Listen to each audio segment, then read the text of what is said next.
Hello everyone, this is Ben Errez, co-founder and chairman of Greenbox. Catch me on the next Jesse T Show.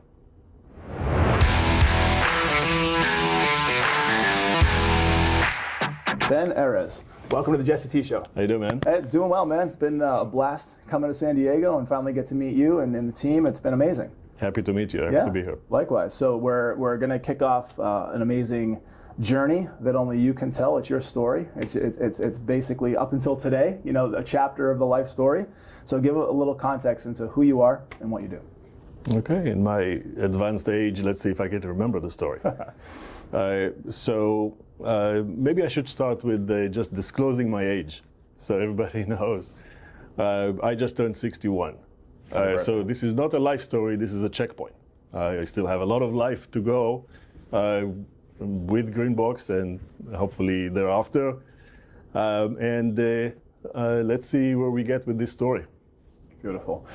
So tell us a little about you. You've given me some context. You've had quite the life journey and all the different kind of checkpoints through your life. Yes. Tell us about your military service in Israel.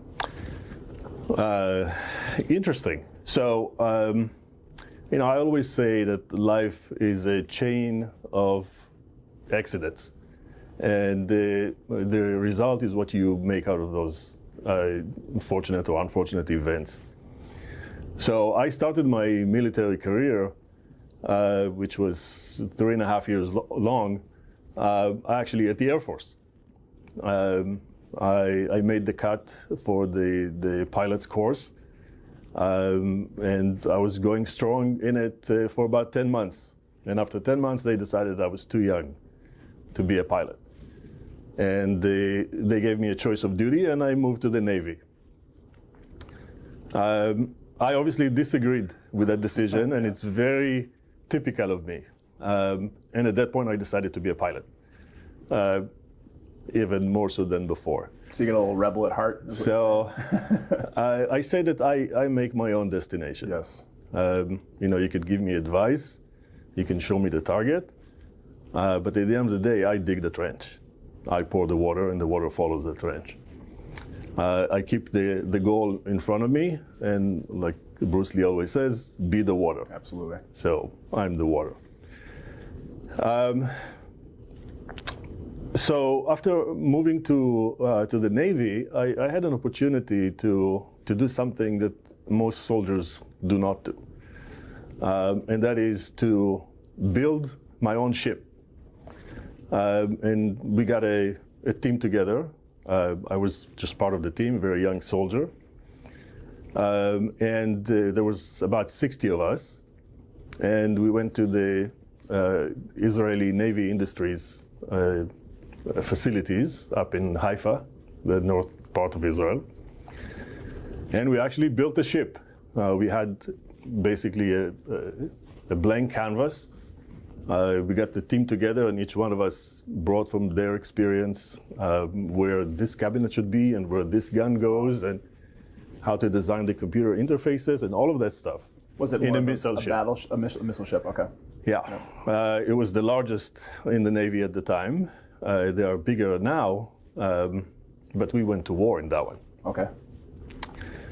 So we finished building that ship and went into sea trials. And within a month of that event, the war started in Lebanon. Oh, wow. And we were sent to the front line. With a ship that was untested, barely had its first cargo on the first tank of gas, which was, I still remember, 170,000 gallons. It was a long time to refuel. Oh, yeah. And then went to war. So just like every other launch, I guess that was a beta ship. And we had some interesting events with the guns misfiring and the cannons not working. And we had to work on it at war in real time.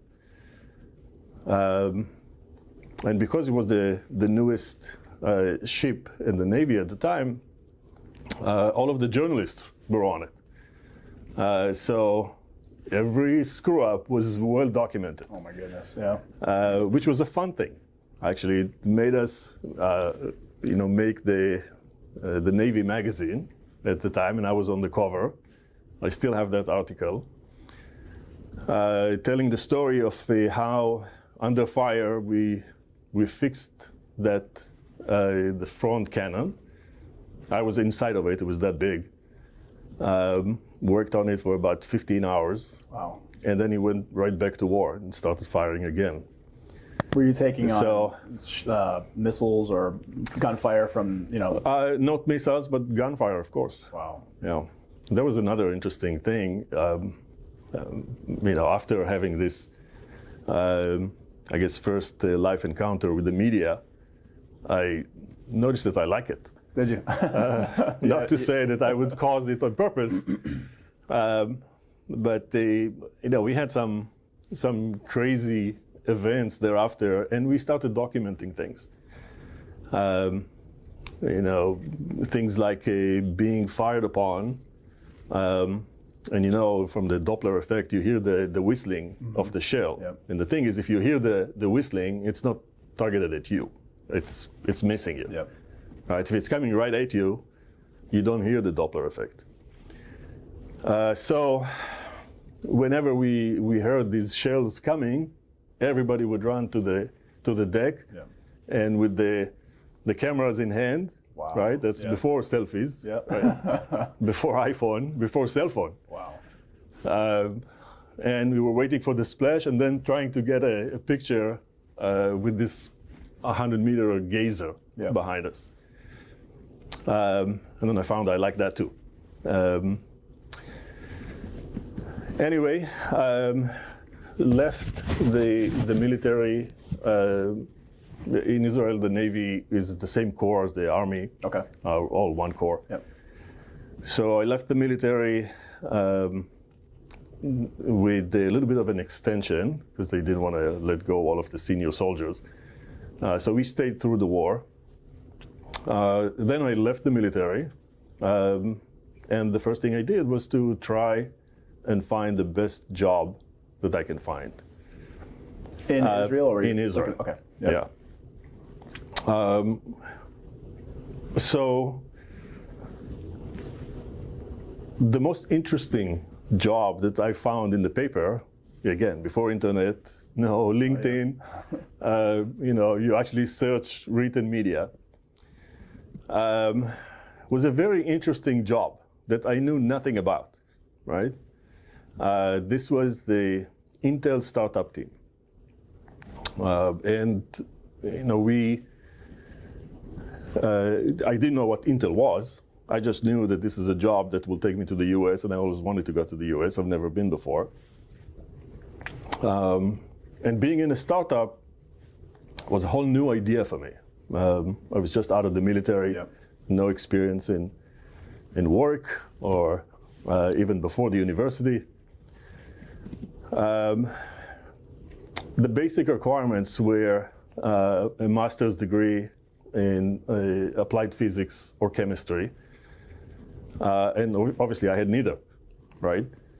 But I said, I'm a smart dude. Let me try and figure it out, and I registered for the testing event together with 3,100 other people. Wow. Quite the field of competition. Yes. Not 10 or 20. And all of them, academics, I assume, with 120 open positions. And I said, yeah, why not? Let's take the test and figure it out. So the test was scheduled for about 4 hours.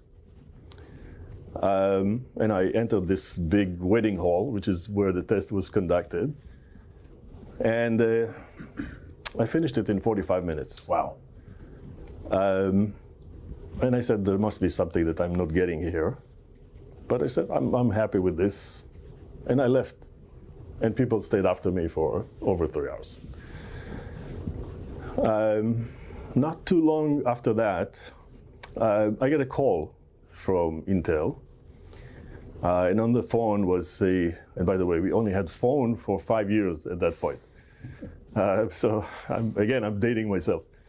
And on the phone was Dov Froman, Dov is a Holocaust survivor. Okay. And he was the one that actually authored the patent called VLSI, Very Large Scale Integrated Circuits, which is the basis for Intel. That's the patent that started the manufacturing of high-capacity memory chips and CPUs, Okay. etc. Yeah. And this was before we did that. But the patent was already belonging to Intel. So he called me, and he says, would you mind coming over to my office? I'd like to have a word with you. I said, sure. We were both in Jerusalem. And I said, yeah, I'll drop by. So I walk into Dov's office, and we sit in front of each other, and he says, the first question is, I need to understand something here. So he said, you are the only one with no academic background that took the test, but you're in the top 10. Wow. How do you do that? Yeah. Can you explain that to me? So I did, and the explanation was this. I grew up before television, right? I didn't have these kind of interruptions. Radio was non-existent, was very little of it. TV was non-existent, and later on when we got TV, we had one channel, but with a remote, right, of course. But instead, I read books, and I just had an opportunity to read a lot of books because my mom was working at the Masada Press, which is the biggest publication house in Israel at the time. Their claim to fame is printing the Hebrew Encyclopedia, Okay. which in Israel we always called the unfinished encyclopedia because they kept adding volumes to it. It was sort of a subscription. They would print one, you would buy it and add it to your Great for collection. business, yeah. Yeah, exactly. But they also printed all of the textbooks for all of the schools in Israel. Okay. And out of every run, I would get the first book. And I had a library at home that was bigger than the one at school. Wow. Okay. And I actually read all of these books. And I happened to be blessed with pretty good memory. And I retained a lot of this information. And when I took the test, everything just came to me. Wow. Okay. And I aced it. So Dov said, this is an interesting story, and I'm going to take a chance on you. How about that? Wow. And that started my career. I joined the Intel immediately. That was my first job out of the military. Did you come stateside for this, or was this still? Yeah, so the first task I had was to be shipped over to Albuquerque, New Mexico. Okay. Culture shock. Actually, Albuquerque at the time was interesting. Yeah. It was same climate as Israel, similar friendly people, except they spoke English, most of them, and I felt at home. I loved it. Plus, remember the cultural shock is actually coming out of a war. Yeah. And going into Albuquerque, Civilian life where there's no, especially in the U.S., Yep. right? I remember my first paycheck was $1,200 a month. Yeah. And I said, wow, people can make this much money here? I was so impressed. So I said, this is home for me. I spent a year there, helped building a fabrication plant for Intel, learned how to build this new technology called 6-inch silicon wafer technology, Okay. Which is a substrate on which you print new chips and then send to assembly in Korea. And this was before Korea figured out how to do the whole thing by themselves, much cheaper than Intel. But this was the process at the time. And then I came back to Israel and built the first semiconductor factory in Jerusalem. It took us about a year plus to finish that factory. But something amazing happened there. First, we built the first quarter meg memory chips in the world in that facility. And the second thing, we built the 8080 CPUs. And you put these two together in a box produced by IBM, and you have the first personal computer. Wow. So we were the team that went from the design of the manufacturing of these microchips to the assembly phase to an actual first personal computer. It's an incredible journey. That was historic. It was an amazing, amazing event. The first PC was not much to look at. It took us a while to get to the hard disk situation, which was 10 megabyte. That was my first hard disk. Went from a light green, dark green screen to black and white, which was amazing to go to, right? You can now read what the screen said. Very far from graphic interface of later days. But that was amazing.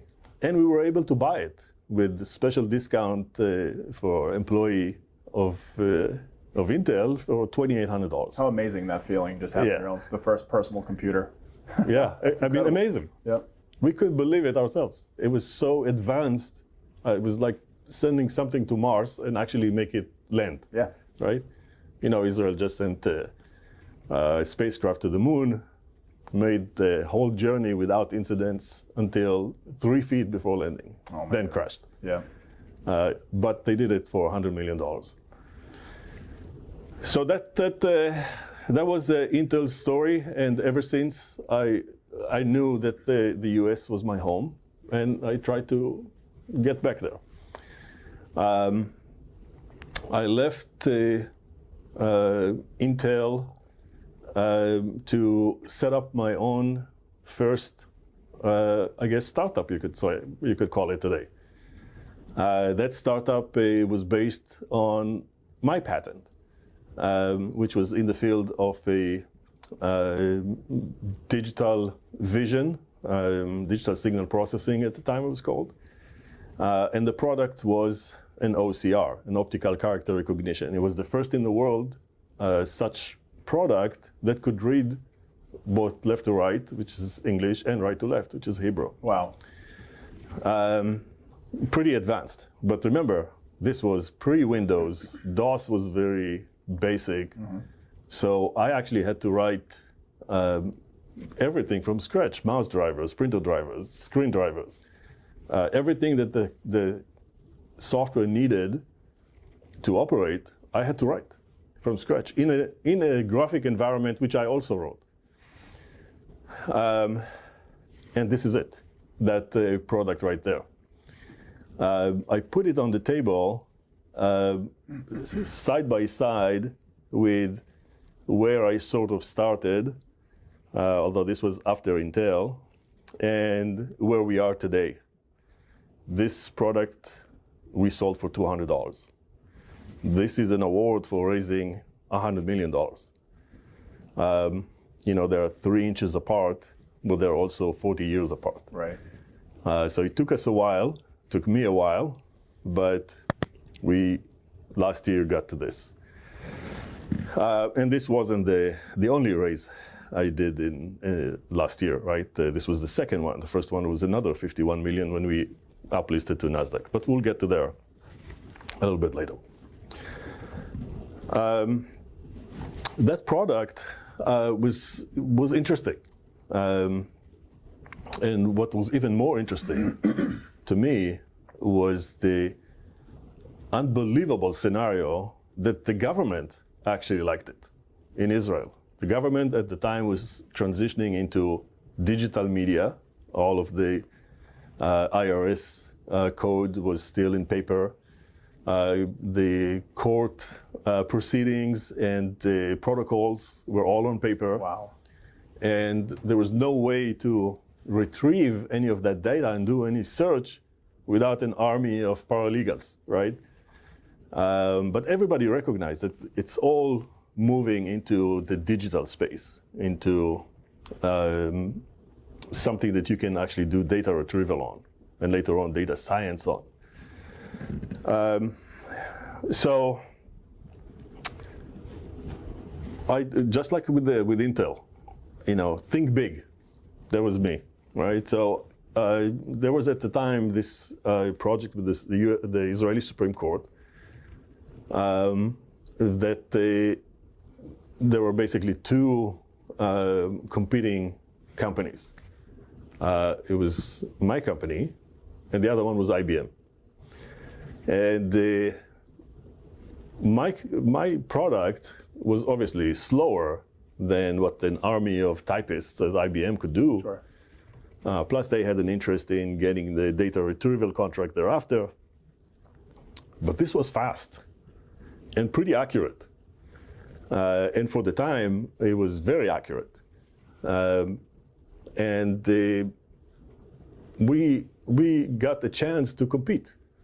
So both companies, IBM and Ligature, got portions of this transitioning work, and we were keeping up with them with a whole staff of 10 people. Wow. Which was very interesting. Anyway, we went head to head for a while, and then they said, you know what, how much? And they bought me out. Yep. And this was my first exit, and that feeling was actually pretty good too. Yep. Confirmation of all. Confirmation and the justification for all of the hard work that goes into startups and putting together budgets and teams and giving up private life and dedicating everything to what you do. Yep. So, two things happened. First of all, I proved that it was possible. And second, I got addicted to it. And I kept chasing new and unique projects to work on for the rest of my life. Again, remember what I said in the beginning. Life is a series of accidents. And the result of your life is what you do with these accidents. Yep. So I joined the team that they worked on this thing at IBM for a little bit, improving on the graphic interface and the word processing part of this thing and the spell checking part of this, and all of these components that later on you could say, of course, they exist in every word processor, right? But I did this before Office, before Works, before Microsoft got into that space. So I became a pretty attractive target for Microsoft. Yep. And they stole me from IBM pretty quickly. And I said yes instantly. And it didn't matter what was the salary, conditions. Two things matter. Number one, that I worked for Microsoft. Number two, that I did that in the US. And I finally found my way back to where I wanted to live. Interestingly, they were telling me that I'm going to work in Washington, and I thought it was the other Washington. So my first stop in the US, it was the first flight over after Intel. We landed in Chicago, and I said, why are we going there if we have to go back there? Yeah. And they said, no, you're going to the other Washington. Yeah. I said, it doesn't matter. I have my suitcases with me, right. 2 suitcases. I'm ready to live anywhere. Turned out to be a pretty interesting transition. Seattle is a fantastic city, and I spent the next 26 years there. Oh, wow. Okay. I immediately joined the Office team, and this was the only project that I worked on at Microsoft. And all of it as an engineering lead and then engineering manager. I started with the Works, which was sort of an office composition, but on DOS. Then Windows came about, and we started working on products for Windows. And the first one of those was actually Works 2.0. Okay. In those days, we had a lot of freedom developing at Microsoft. We don't have that today, thank God, right? Because there was, such a security security breach everywhere. But we could do things like we could hide a certain key combination, and then if you do that, then our name would come up within Word, right? And I still remember the first one. Kind of like an Easter egg in Marvel. Right. Exactly. But we really spent a lot of time thinking about that. So there was certain key sequence, I'm not going to say it just in case it still works, but, which you had to type and then select, make it a bold, italic, and underline. Then go to the help, about, and click on the logo. And then a screen full of fireworks would come out, and the name of every developer would be there. That's great, yeah. Including mine. Of the hat, yeah. So, but anyway, Bill Gates put a stop to that. He said it was a huge security breach. Wow. Because as soon as that comes out, the code was totally exposed. Was he mad? Was he upset? No, he was part of it at the beginning, but then we realized that this is not something that we could reasonably accommodate. But we had other things that we hid in there. So, for example, to this day, when you do help and you get a sample text, family member names are there, and oh wow, okay, all this kind of things. It's all internal jokes that have been and will always be in software products. What you're doing, exactly. So. The evolution at Microsoft was interesting. We started with about $50,000 worth of revenues for year one. I left Microsoft 14 years later, and we were at about $1 billion a month. When you told me that before the conversation, it doesn't even make sense. It doesn't. Yeah. and is this attributable? But wait until we talk about Greenbox and these numbers. So to go from 50K in revenue to 1 billion per month, and I've been in business for years, and those are astronomical numbers. They are. These are less than 1% of any business will ever do that, and it's even probably much less than that. So, what would you attribute that to? How do you do in 14 years 50K in total to 1 billion per month? So there are a lot of reasons why something like this can happen. But very few reasons why something like this does happen. There's a lot of good developers out there. There's a lot of good products out there. And in fact, I'm going to talk about in a minute about what we did to compare our product to other products out there in the market. Can you give me 1 second? I want to make sure. Sure. Yeah, we're good. I didn't see the red dot blinking. I got a little nervous we weren't recording. Okay. All right.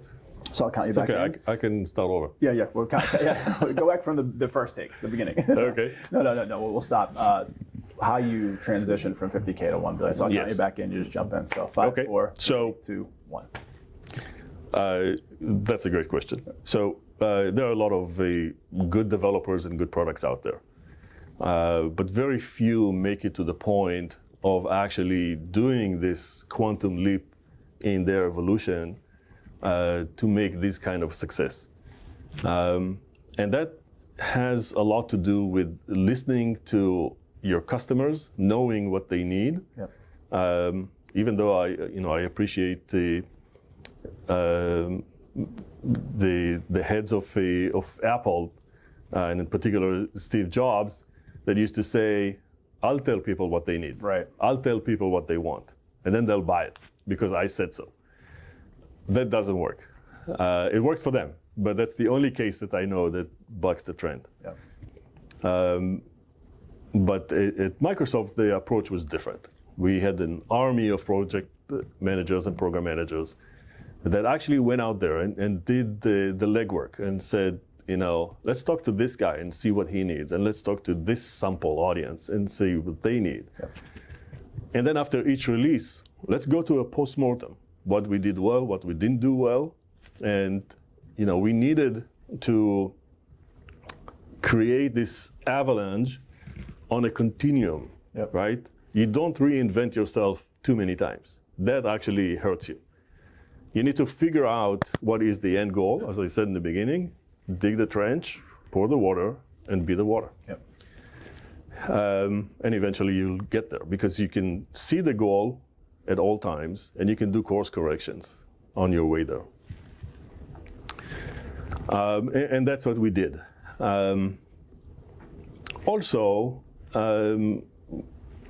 we made that success happen with strategic alliances. So you can't do everything by yourself. No. And there are certain things that are pertinent and very important to your business and your work that other people do better than you, right? And the whole idea is do what you do best and hire the rest. 100%. Yep. Or JV with the rest. Yeah. And this is what we did. Over 80% of revenues for Microsoft came from the OEM channels, the hardware manufacturers, yep. Right? IBM built a wonderful piece of equipment that was designed to do nothing. It was all up to you, right? So Microsoft said, okay, let's build the tools that will make building what you want on that magic box possible. Yep. And in a way that is appealing and compelling and customizable. People have preference, right. And sometimes you go over, right? One of our biggest flops was Clippy. I don't know if you remember that one. The little paper, the paper eyes clip. And everything. Yeah, people hated it. I never understood it. So, I didn't get it. Yeah, and actually, we had some, and maybe after this interview I'll show you. I have some samples. Do you? Yeah, I keep to keep humble. Yeah. You have to know what you're not doing well. Yeah. And I have a collection of not my products, thank God, but other people's product that didn't work. Yeah. And I have some samples from Microsoft. For example, we had a graphic interface that we first designed, I think, in the early 90s, right after Windows came out. And I'm 100% sure you've never heard of it. But it used to be called Microsoft Bob. Have you heard of it? Mm-hmm. So this was a graphic interface of sort of an add-on to Windows, or it was considered to be a Windows replacement, where you walk into a room and there's a desk, and on the desk there's a Rolodex. You click on the Rolodex and a database of your contacts are there. You click on the calendar on the wall and your calendar application opens and things like that. But it had its own issues and people did like it. For example, at first when you got into Bob, it asks you, what do you want to accomplish today? And gave you choices. And one of the choices was delete something. And I mean, the idea was funny. I mean, you look at it today, it's funny. Yeah. But at the time it was too. Yeah, get rid of something you don't need. Yeah. Yeah, but come into your office Monday morning with the destructive juices going. Case of the Mondays. Let's delete something. Delete everything. So that's not really the right approach. Although years later, Bill predicted that Bob will come back. Okay. And some sort of a social interface to Windows will come back. Hasn't happened yet, but I never caught Bill saying something that will happen that didn't eventually happen. Isn't that amazing? Yeah. Yeah, we used to say he has a direct line to God. He predicted everything. Still one of my heroes to this day.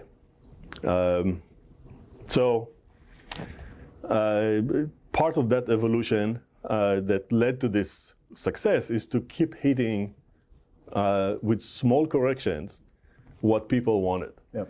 And then connecting through the JV to the OEM manufacturers made sure that with every purchase of a new computer, you already had Windows installed. So this was the go-to operating system. Yep. And that took Windows to extreme heights, to adoption level that approached 100%. The only alternative was Mac, that was maybe with the 5% market share. And then on top of Windows, Office was the only, at the time, it was the only software collection for productivity that was available. Yep. So we just, we built a good boat that could ride this extreme tide, and we went with the tide. Essentially, you were the market. You not just corner the market, but that was like really the only go-to feasible option. That led to the executive staff at Microsoft thinking about, okay, what's next? And Bill's approach was, at some point, this automated purchase of everything that we build, which was the mantra since Office came out, this is a subscription every 18, not a subscription, but every 18 months you upgrade your computer, you get a new version, or we push out a new version, you get a set of floppies, and you buy it at some discount, and you have a new addition to the installed base of Office. That will stop, he said. And then we started figuring out what will be the next enticement for this crowd to keep on going with this and grow, right? At that point, I think when I left Microsoft, we were over 100 million users in the install base. How do you get from there to 1 billion, right? The population with computers on the planet was limited, right, to some number, whatever that number was. But we wanted to be on every one of those. So the thought that Bill proposed was trustworthy computing. Okay, so look at security, reliability, privacy, and business integrity. Yep. These are the 4 pillars of trustworthy computing. And remember, this was before the hacks of the internet, before all of these things were happening. All that, yeah. Viruses just started. We're talking about the year 2000. .com was there, and a lot of things were happening. So we started thinking about that, and I spent amazing 3 years working on this team, and was one of the 4 founders of that division at Microsoft. And by the way, the very first white paper on reliability is linked to my LinkedIn profile. We'll put some links in the show notes for you. Yeah. My name is there, and I'm very proud of that work. Part of that work was, to figure out what is the vector of use for, when you have 100 million people using your product, you have extremes, right? You have air traffic controller that the most important thing to him is that the computer is up, right? Yep. And whether the list of airplanes that landed yesterday is still on the computer is less important. And then on the other end of the spectrum, you have a banker, right? He doesn't care if the computer is up 100% of the time, but the data on it has to have 100% fidelity. So these are 2 extremes. Do you spend more resources on uptime or data recovery? And there's a whole host of other considerations. So all of those are baked into this white paper, which is available on my profile. It was very interesting getting there because we didn't know where we're going to end. And we wanted to build the metrics that will tell us that Office is doing better than other products, right? Let's compare on this vector of use Office versus OpenOffice, which was free. Right? And we had some interesting results. And in some cases, that was better. And in some other cases, that was better. So we ended up releasing it this white paper without saying the source of data. But some of it came from Microsoft and some of it came from outside. So it was very interesting. That brings us to about 2004. And the number 4 in the Chinese tradition is an unlucky number. And I decided that I would retire before I'm 44. Okay. So Superstitious. at that point, I'm 43. Yeah. And I said, just about time. Yep. And I attempted retirement for the first time. Okay. Turned out I'm very bad at retirement. I just haven't learned, and to this day, I don't know how it feels or how to even do nothing. Right. It's a very difficult task. It doesn't matter how much money you have, what kind of opportunities you have. To do nothing is probably the most difficult thing that I ever tried to do, and even for a short period of time. And I'm just not good at it. Not built for it. Yeah. I go to a vacation, and if I'm away from the phone for 2 hours, I get a little, I get the shakes. Yeah. Yeah. I was just on a vacation in Mexico a couple months ago, and I was available the whole time. And my partner Freddie, who hopefully you'll meet later on, was saying you just have a better view from your desk. And that was true. I had the ocean view, but I kept on working the whole time. Yeah. And I love it. This is why I do these things, because it provides some sort of this emotional and professional feedback that we all seek. So, giving up retirement. How long were you retired for? I don't know, a couple of months. It drove me nuts. Yeah. So I decided to do something else, and I set up a consulting firm. I ran that firm for about 12 years. Okay. And I had an amazing opportunity, coming from technology and being very interested in the capital markets, to combine the two and help consult other groups and companies doing both. And I got to do some amazing projects. I was involved in, to this day, probably the second largest project I was ever involved in New Zealand. This was a geothermal power plant. So I know everything about geothermal power plants today because of that experience. And I had many others, from restaurants to hotels to water parks to all kinds of interesting things. At that point, my son, who prior to that was a chubby little kid that looked like an overweight Harry Potter, and today, you look at him, he could be on the cover of GQ. And now he's a national team kayak member. So we were looking for a summer camp for him. And we looked at alternatives, and the closest one geographically was on one of the lakes in Seattle, and there was an opportunity to train with the kayak team. He never tried kayaking before. He was clearly built for bigger boats at the time,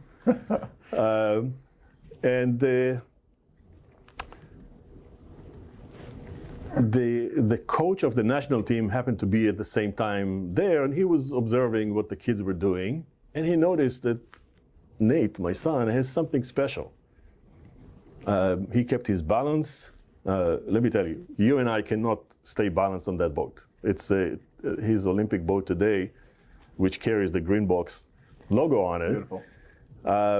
Is, I think, 18 inches wide and 23 feet long. Wow. It's like sitting on a blade. Wow. We actually did a morale event for the company and did a competition between, all of the guys here and girls who can stay on it. And I think the record was 2 seconds. That's incredible. Yeah. And my son sits on it as if it's, cemented. Bed, yeah. Exactly. just with core muscles, without moving anything, just with his core muscles that are perfectly adjusted to that scenario. He stays balanced on it. So they started seeing something in him that they decided to invest in. And obviously, as a proud dad, I went along with it. And I want to frame it and say I had nothing to do with his success. I mean, he did it all on his own. And I'm very proud of him for that. He made the national team at the age of 16. Okay. He started the international competitions at 17. And that was the first world championship that he participated in, and then the Junior Olympics, under 18. So following these two events, he got his first international ranking, and it was 16 in the world. Wow. In two races that became his signature races, 1,000 and 2,000. He's a long distance guy. Okay. So later on, we realized that he can make the Tokyo Olympics, the 2020 Olympics. Yep. And he said, I need to go train in a place where I can train in the winter. And Seattle wasn't that, right? In Seattle, during the winter, they actually transitioned him to another sport. That's how he got the state championship in swimming. Oh, wow. Okay. In Washington. But that wasn't what he wanted to do. Kayaking was his sport. To this day, it is his sport. So we decided to move to somewhere where the sun shines even in the winter, and he can train. So for that sport, there were only 4 schools: Georgia Tech, Oklahoma, Hawaii State, and the Point Loma Nazarene, right here in San Diego. So obviously, I thought we were going to Hawaii. Where else? And here's another opportunity to, maybe do nothing in Hawaii. Maybe it's easier. Semi-retirement, yeah. Or do a business. And I said, yeah, let's. And I got a business license in Hawaii, only to be told by my son that we're going to San Diego. Wow. So I said, you know what? Fine, we're going to San Diego. Doesn't matter. And I'm going to retire. And to symbolize that retirement, I bought a sailboat. And although I never sailed before, so I spent a few months in Seattle getting my sailing license. And I met my boat when I made it here and started sailing, and drove me nuts. I needed to do something else. Yep. And at the same time, I got a call from Microsoft asking me if I would be the first managing director of the Alumni Foundation moving to California. And I said, yeah, that sounds like a cool thing. Ended up being the opposite of what's good for an entrepreneur. And I was looking for something else to do.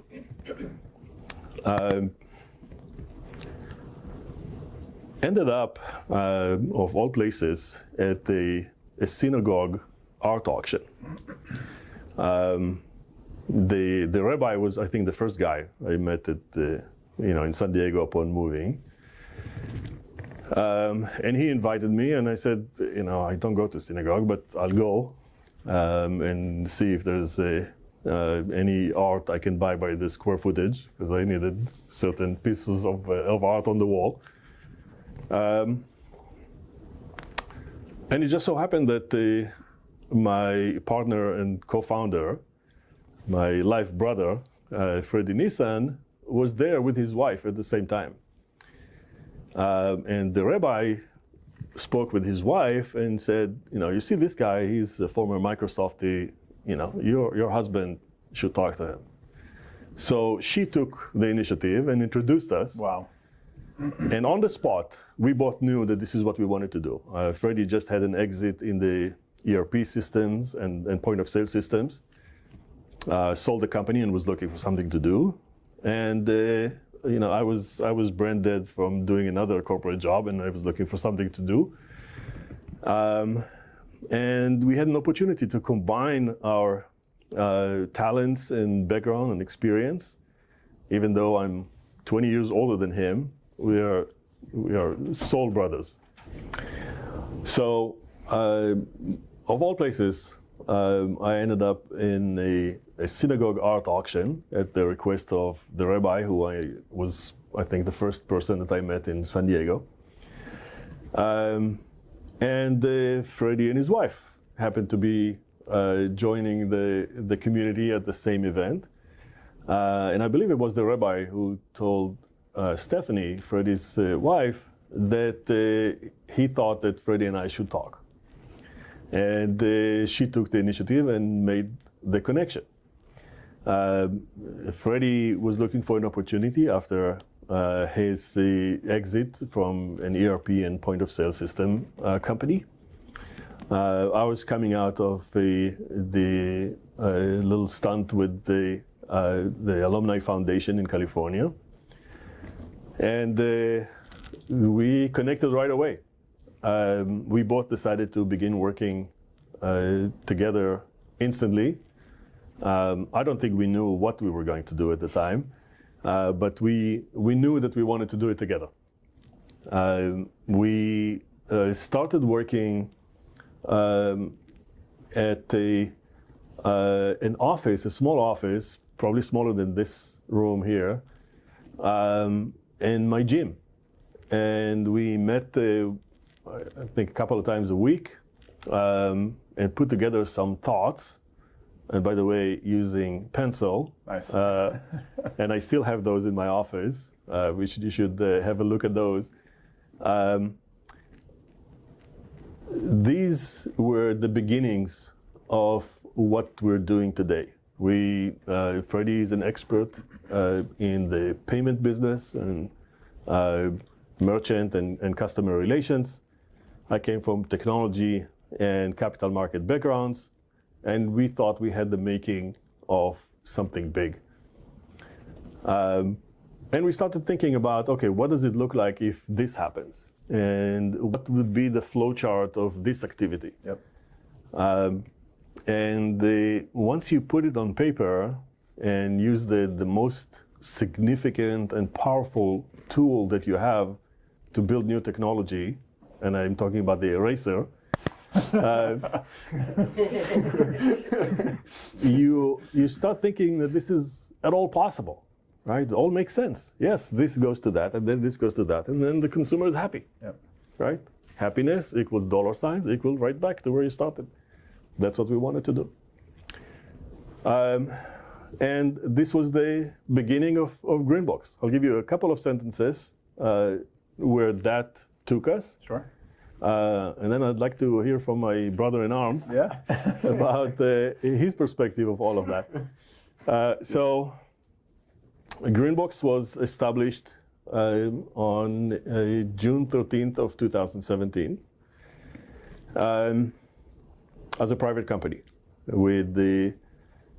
In fact, we were so trusting of each other, and still do to this day, that we registered Greenbox under Freddie, 100%.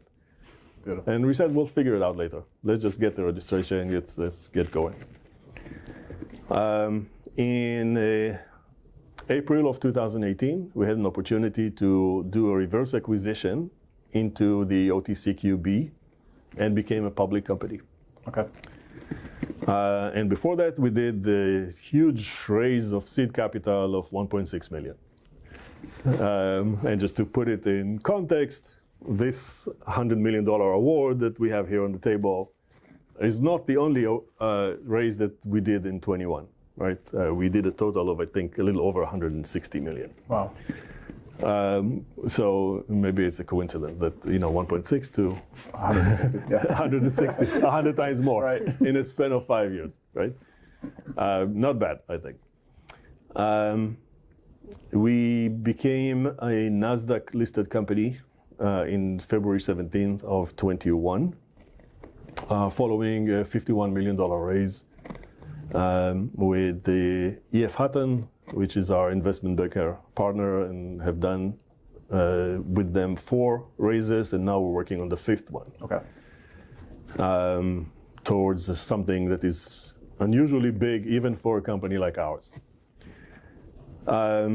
In terms of technology, just a few words on that. We released the first generation of our technology, Generation 1, in 2019, first quarter. And during the course of the year, we processed a little over $170 million. Oh, wow. Okay. In volume of business for year 1, version 1. Yeah. Better than what I did in Microsoft on version 1. Yep. So there's still room to grow. But that was an amazing proof of concept and vote of confidence in what we could do and build together. And we redoubled our efforts and released Generation 2 in April of 2020. That release included features that allowed us to launch internationally, such as crypto and Forex capabilities and things of that nature. At that point, we started thinking about the next evolution in our business and clearly saw that it will go through the regulator and banks and this kind of features and properties, and started working on Generation 3, the most significant release to date. We released it in January of 21, just about a year ago. Yeah. And guess what this release did over the course of 2021 in volume of business? Doubled. Double is nothing. Ooh. We did over 2 billion. Oh my goodness. In 2021. Wow. I said, remember the trajectory for Microsoft, right? Yep. Not yet $1 billion a month, but give us time. On the way there. We'll do it. Yep. So that, yes. So that release was very successful. And that bring us to where we are today, thinking about the next piece of evolution, the next big move for the company, expansion into our new stablecoin technology, welcoming upcoming regulations for the space and for the industry, preparing for that, and enjoying this tailwind of what is happening internationally. Of course, the Russian-Ukrainian debacle that is happening today, that I think will propel the regulation and the usage, utilization for good and bad of stablecoin and the crypto environment is happening now.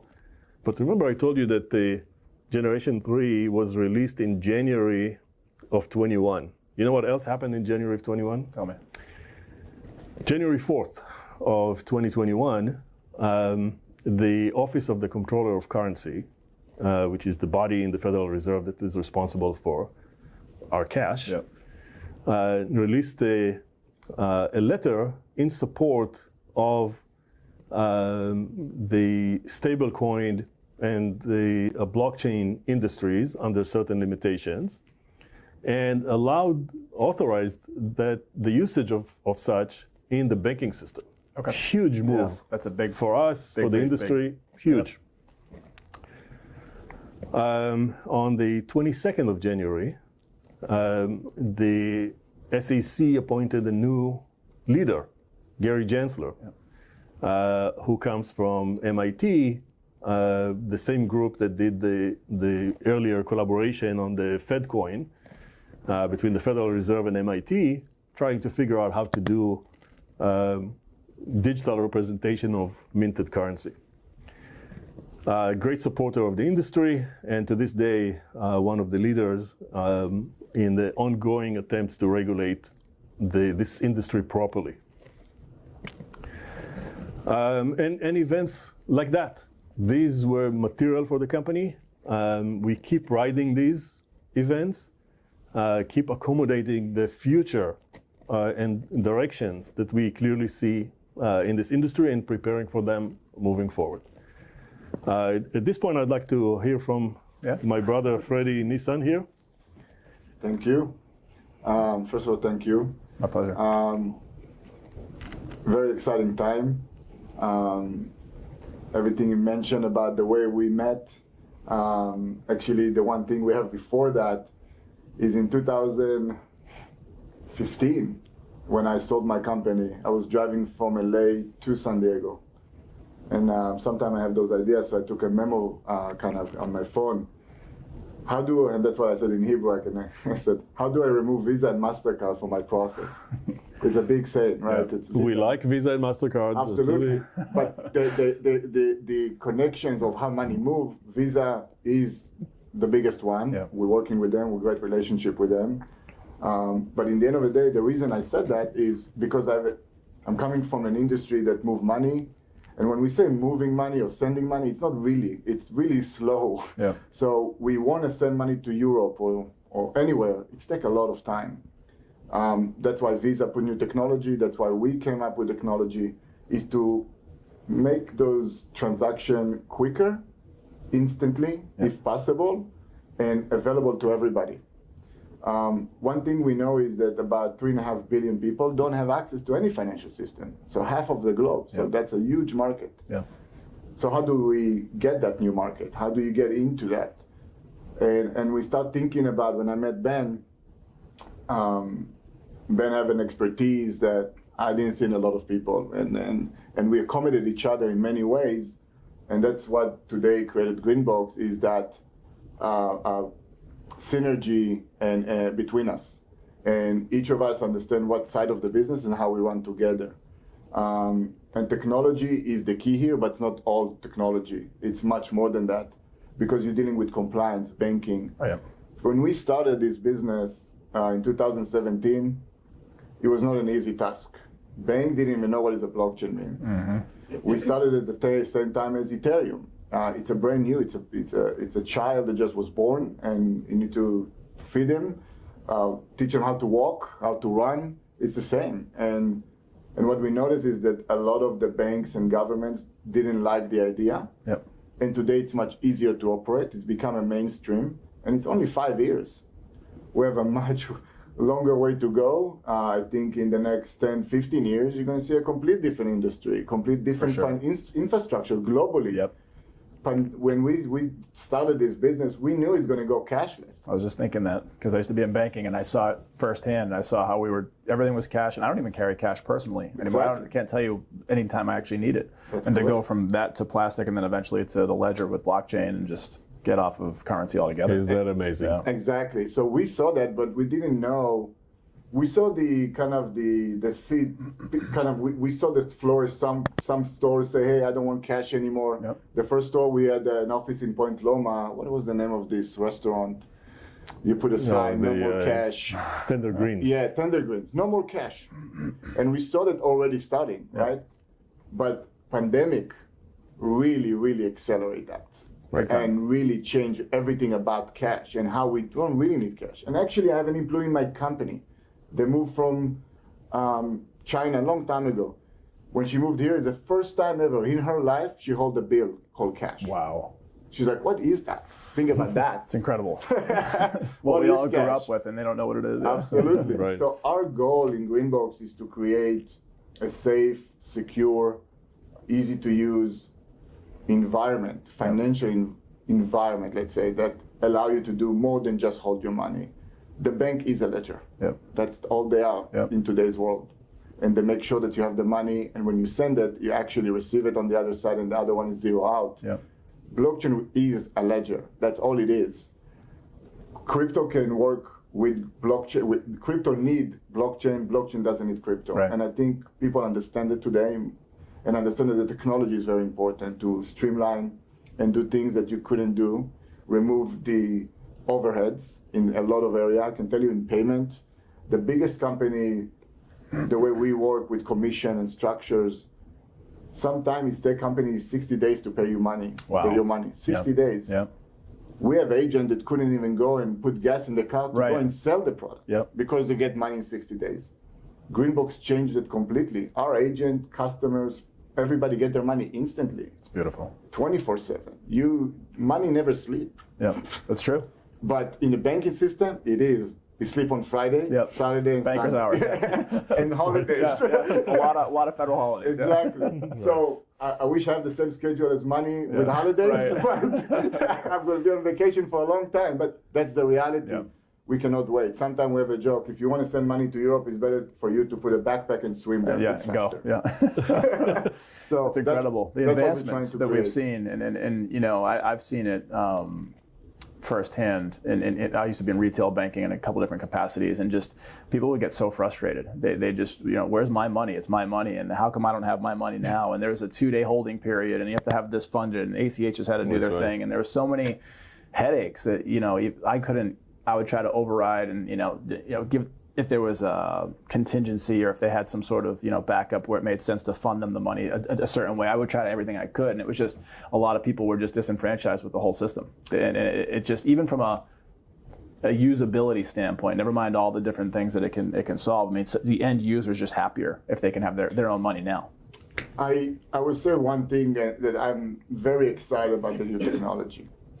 Blockchain is doing it right now on financial side because that's more lucrative, right? Than going into something that is not lucrative, but like a ledgering system just to offer that. There's no money there.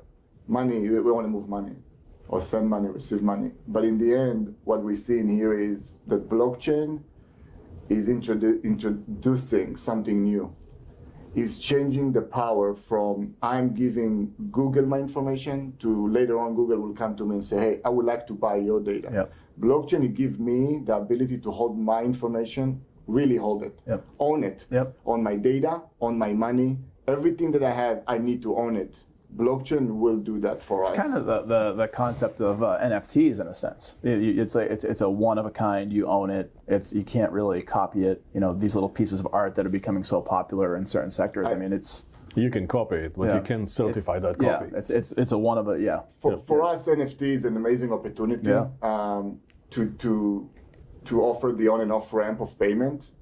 We believe that NFT itself have a long way to go. For sure. So a long way, especially in the legal side, and to prove that I actually wrote the song. How do you do that? Right. If someone stole it and you own it, absolutely.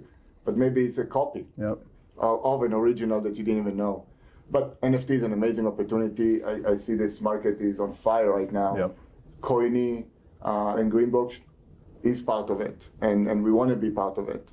But in the end of the day, it's not just about the fancy name, it's about the regular people. People who work every day and get their money.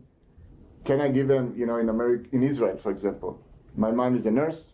She get her paid once a month in Israel. Brazil, the same, once a month. That means that my mom need to be almost a CPA to understand how she use her money across the month and actually have money in the end of the month.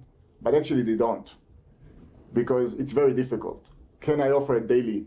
Can I offer weekly? The answer is yes. Blockchain, you can program it to do whatever you want. It's instant, it's right there. Second is bank have the access. When you give bank your money, they use your money to make money. That's a bank. Of course. But they never split it backwards, right? They don't give you anything.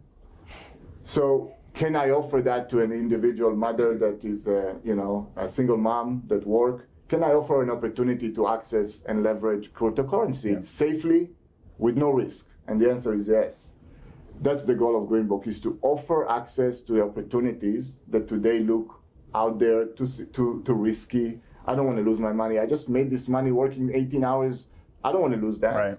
Absolutely. We can create that new opportunities for people and offer that so they can create a better generation and offer something else to their kids. I just have a son, 9 months. I didn't understand that concept of, now I appreciate my mother more than ever, right? When you have a kid. He said it as well, when you have a kid, you have a 23 years old Olympian son. He raised it amazingly. I take only good things from that. But in the end, you appreciate the effort that your parents put into me. You know, now I do the same. But how I give my son that future. And it's to teach him what is money, how to use money. And that's the only thing you don't teach you in school. It's incredible because it's my trajectory has been from banking to a wealth manager, independent wealth manager. And that's the biggest thing, is people aren't taught about money. It should be, you know, an indoctrination that you just don't get, like whether it's schools, whether it's courses. And part of why I was in that business for so long is because people had no idea how to make money, use money, grow money, spread money around, and it's really a strange place to be. But I know that you're working on something really interesting, really exciting. It's kind of on the horizon. Can we touch on that a little bit? Yes. We're working on to be able to deploy Greenbox correctly in this environment. We have to offer a global infrastructure. Greenbox right now is implementing that infrastructure. We're buying licenses. As I say again, everything has to be compliant, and we're putting together a product that can seamlessly move that money or send money globally with no friction and instantly. Offer from a merchant perspective, for example, when you receive money in your restaurant, in your online business, we can guarantee things and give you things that other company cannot. Because we're using stablecoin, we're using smart contract and technology that we develop, we reduce the risk. We can offer people 24/7 deposits. You in a restaurant, That's huge. Yeah. you want to, on a Saturday, do something with your money, it's available to you. Yep. We have exciting things like Samoa Island.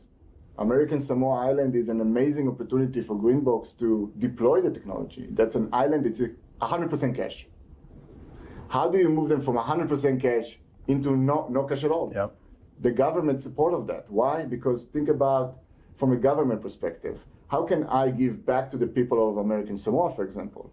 That means that if I can implement our technology in the island, that means that everybody receive their money instantly. That means that I can give them the taxes, the sales tax from every transaction back to the government instantly. That means they can take this money instantly and invest it back in the roads, into the community. They don't have to wait for a year. And they get more money. Why? Because it's not everything now is visible. Yep. Cash is not visible. We have to do the transitions. But the funny thing is, we went through this process on American Samoa Island. I just want to share because it was funny to me. One of our guys here, as we brainstormed, said, if we put that technology in the island and everything is electronic, how do I buy my Coke in the vending machine? Because it's all cash. Yep. We don't know. But the challenges are there. How do you convert someone from cash to electronic? Yep. It's not an easy task. I have one question that I've had people ask me just because being in the financial world, but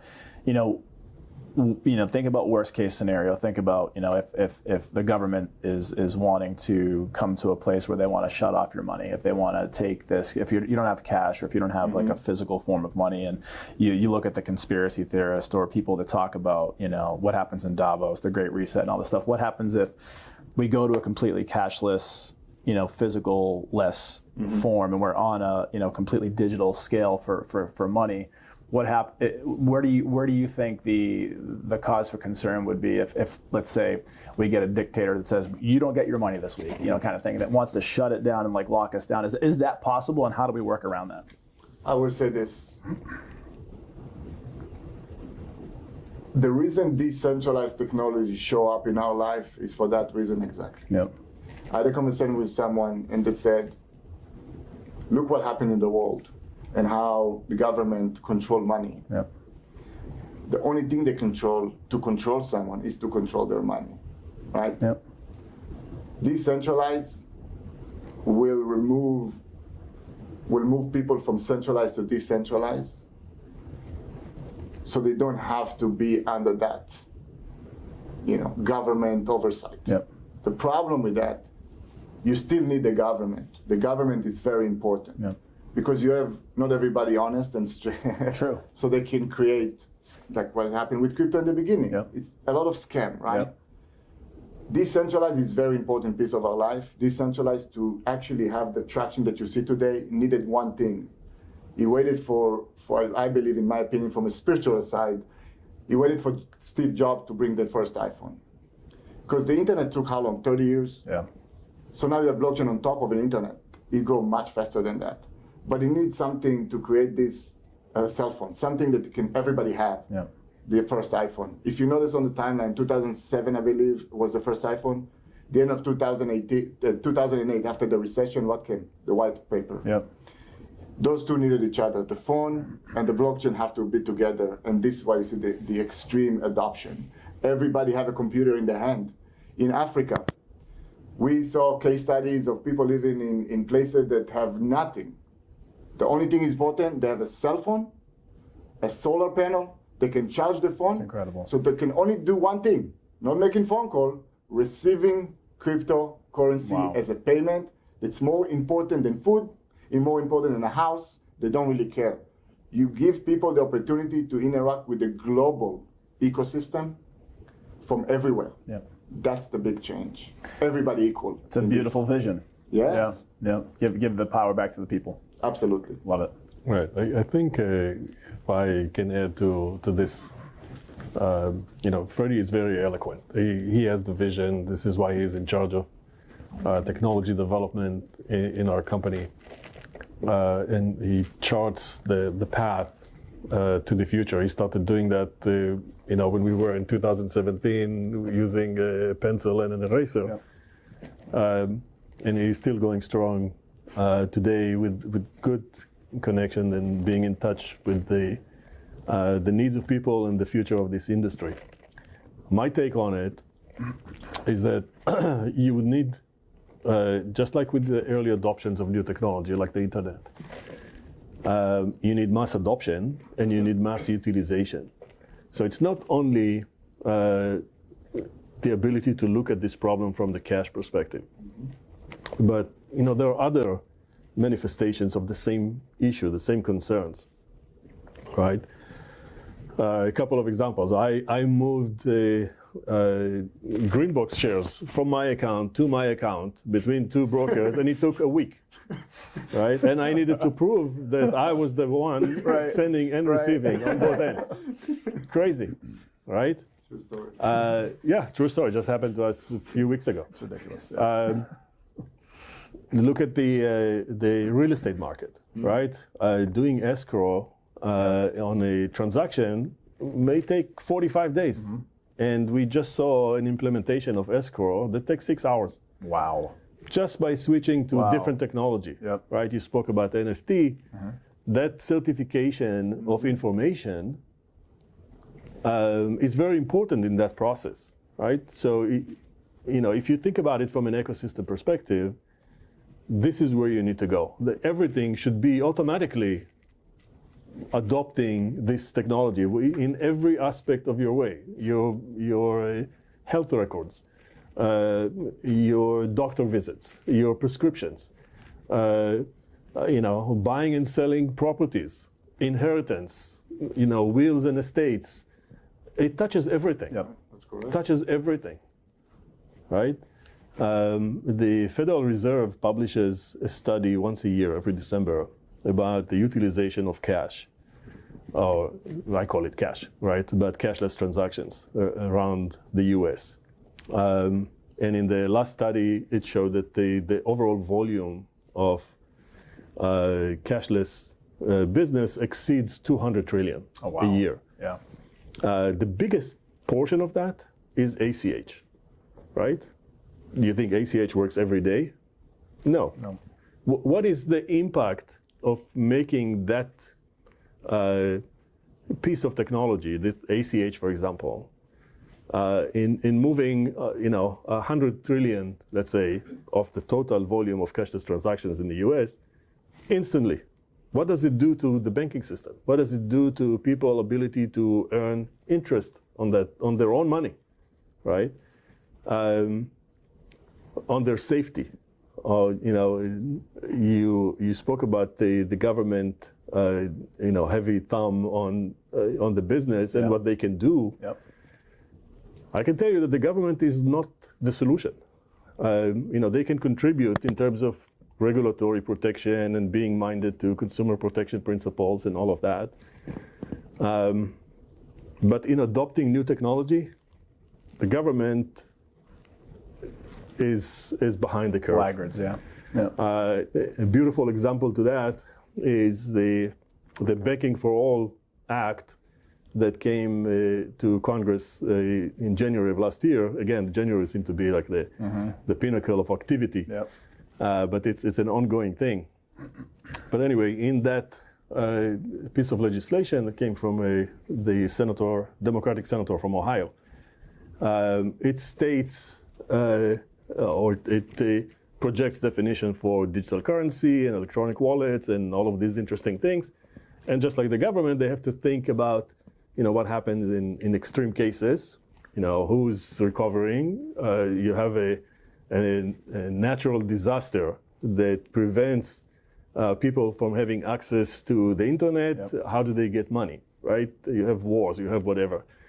But in the case of a natural disaster, so they designated an agency that will be in charge of providing people with electronic wallet. Do you know which agency that is? In that piece of legislation, the best agency that they can think of to provide electronic wallets is the post office. Oh, wow. Can you imagine? The entity that has hard time sending stamps is going to be in charge of our economic system. Outdated system, correct, yeah. So that's not the solution. But at the same time, we have smart people, Yellen and Gensler and other people, although they conflict in how they see the proper regulations for the industry.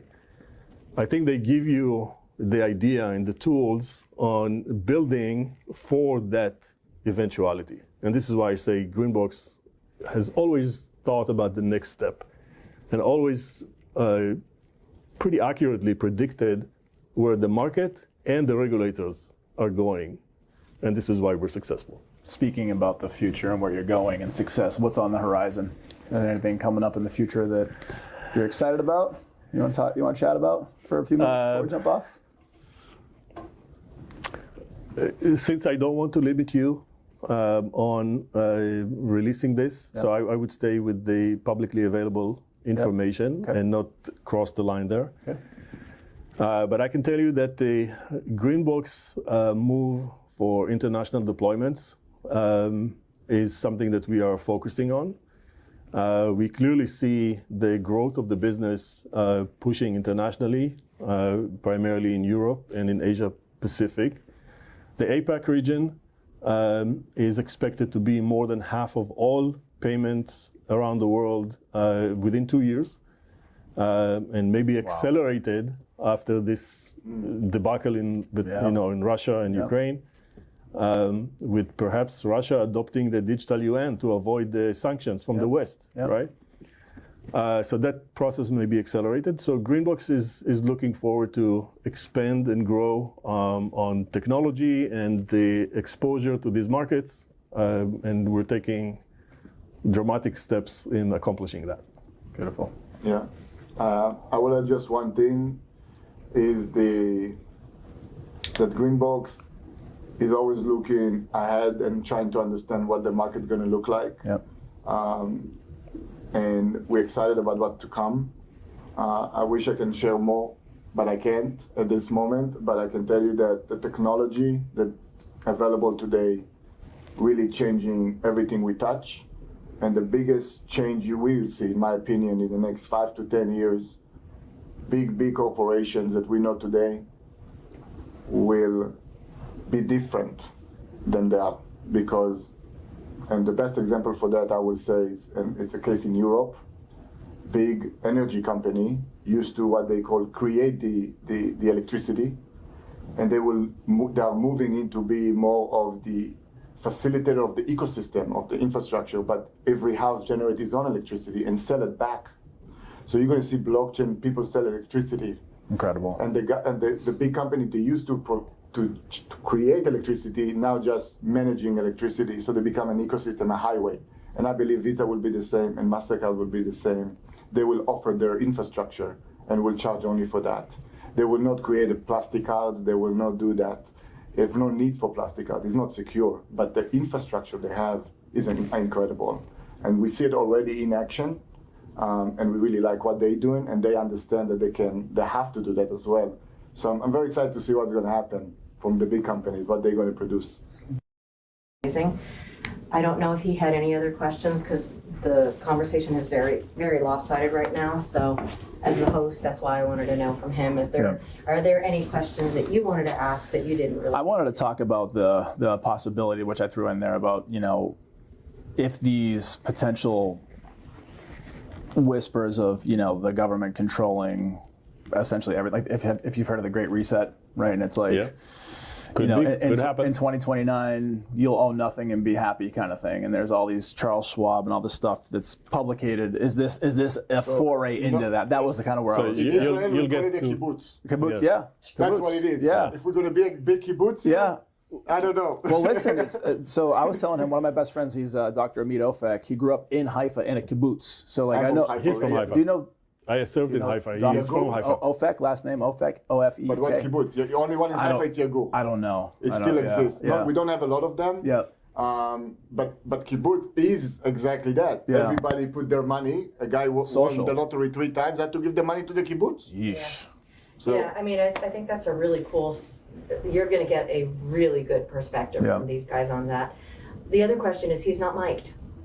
No, so this mic is so sensitive. Yeah, because I've had to use just one mic before and like leave it on the table between myself and a guest, and it was perfect. Okay. Yeah, so it's probably gonna even pick up like even like some background noise. It'll definitely pick that up too. I know. Same. Mine's been doing it really too. trying. And I was like, every time you guys laughed, I was like, Try to sneak it in.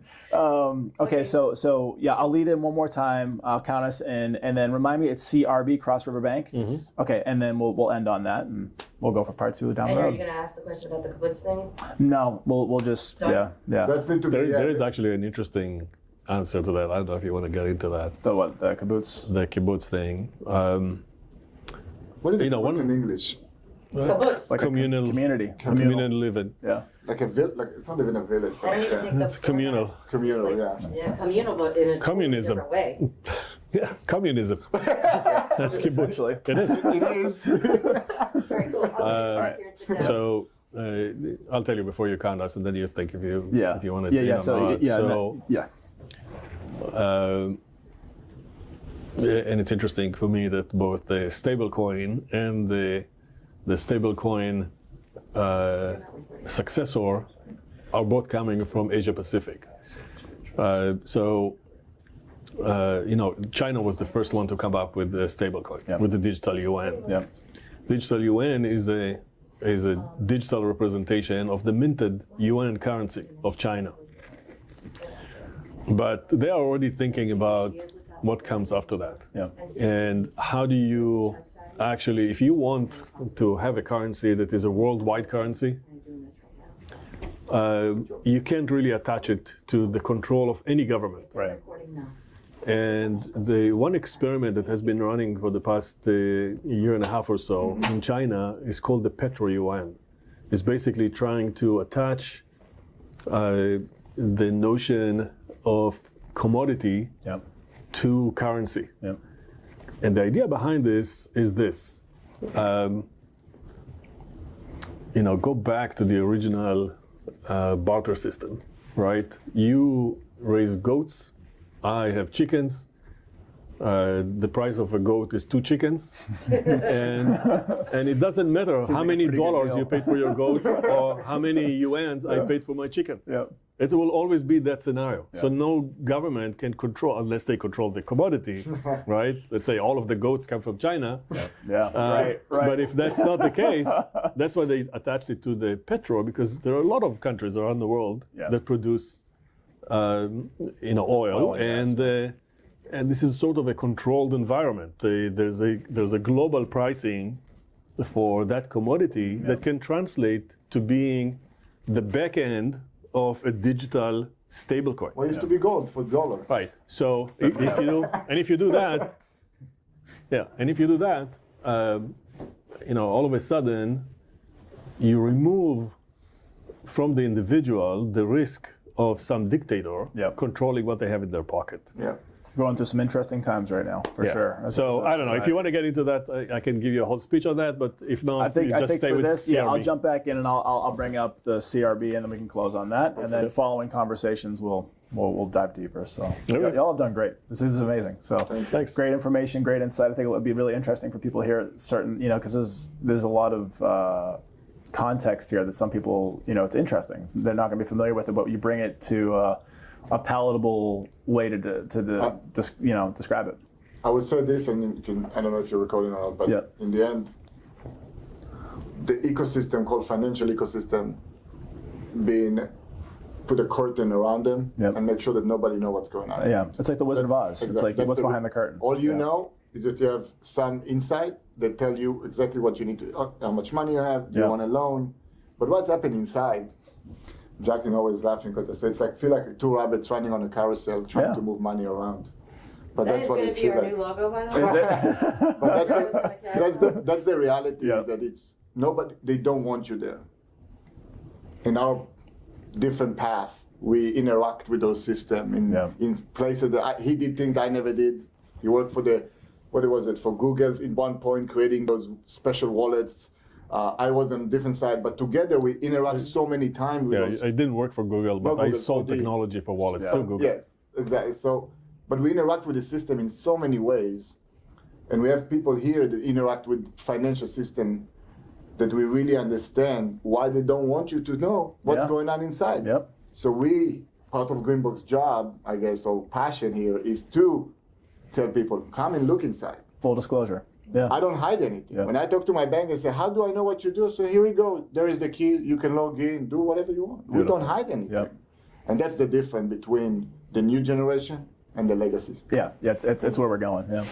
Just in terms of wrapping this up, Yeah. we do not want to give away any tidbits. I'm not saying anything here. No, I mean of CRB, No, because that's a whole other interview. Yeah. So just we're teasing it. Yeah. that's fine. Just a quick little tease. Setting Go it for up, Yeah, right? yep. All right, so I'll count us in for that. Gentlemen, it's been great.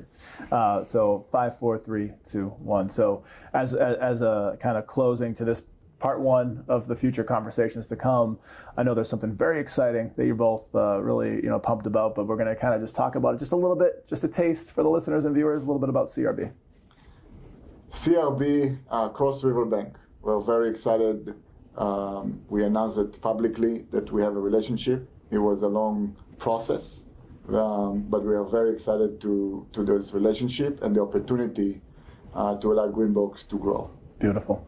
And we're very excited about it. I'm not familiar with the name of that bank. Are they regional? Are they nationwide? What's their footprint look like? They are a US base. Okay. Cross River focus is in our industry. They decided to take that positioning and support the new technology. Beautiful. And they have great customer list that we are very excited, and it showed that their support in our next step. So more to come in future conversations. We're excited about it all. But Ben, thank you so much for your time, brother. It's been a pleasure hearing your story. Freddie, great to meet you. Looking forward to the future and seeing where y'all make an impact in the world. But be sure to check out this episode of the Jesse T Show, and we'll catch you on the next one.